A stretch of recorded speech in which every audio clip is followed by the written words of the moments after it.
the finer points of parameter packs. And what I will do is that I'll quickly build up a use case for a C++17 feature. Let's start with a simple function that is modeled after the cat command. So it takes two arguments of arbitrary type and writes them to the standard output. Now, what I would like to do is to take more than two arguments.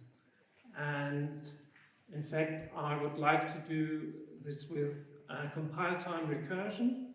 So we have to split the arguments in a head argument and a number of tail arguments, and the tail arguments make up a parameter pack. And then we have three really fine points. So we have a template parameter pack, function parameter pack, and this pack expansion. Yes, everything works as expected. So what could possibly go wrong here?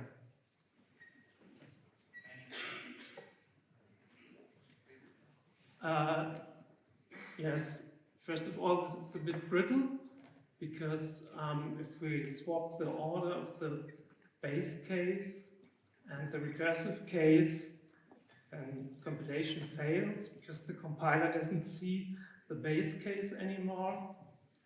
And moreover, we this is the right slide.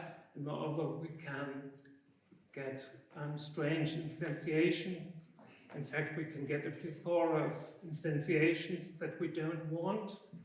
And here, in this example, for every string size, we would get different functions.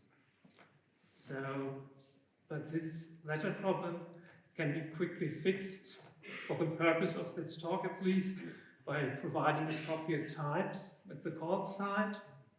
So let's fix that like this. But still, there is this issue with the order of the base case and the recursive case.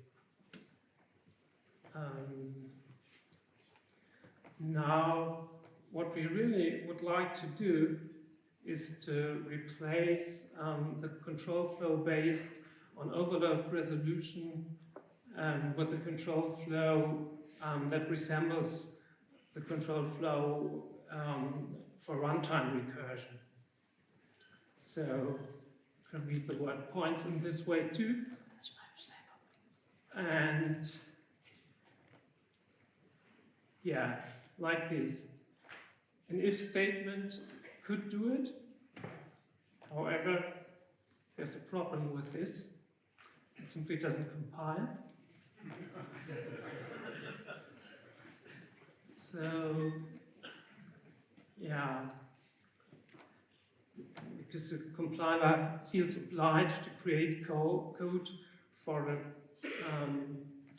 a branch that actually doesn't occur. So this doesn't work. However, C++17 provides a remedy, one word. Yeah, const expression. And with this feature, we can get this to work. And yeah, and the takeaway is you can express compile time recursion with if const expression. That's it.